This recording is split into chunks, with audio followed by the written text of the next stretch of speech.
Any advice on sulfur intolerance?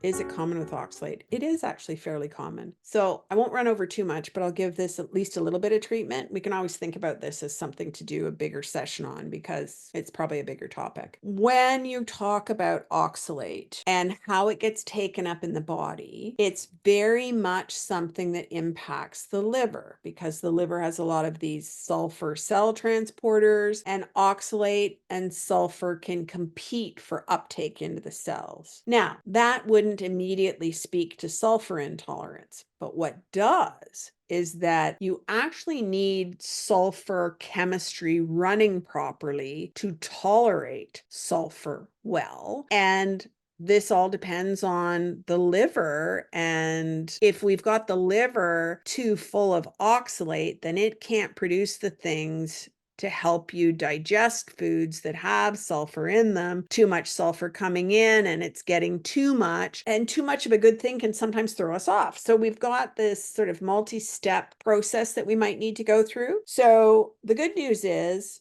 I do have clients who have gotten to the other side of that. So I had a client who started, I think a couple of years ago now, and I had to do a menu plan for her that was low oxalate, low histamine, low salicylate, and low sulfur. It was a real challenge to make sure she had enough variety in her diet, that she had some things she could eat and not have a reaction to, right? But at the same time, we had to start to build some sulfur capacity. Well, now a couple years down the road, she's actually eating a mostly carnivore diet, and meat has a lot of different sulfur compounds in it. And so if she hadn't gotten over her sulfur intolerance, she wouldn't be able to even do this. So we can get you there. There are supplements that help.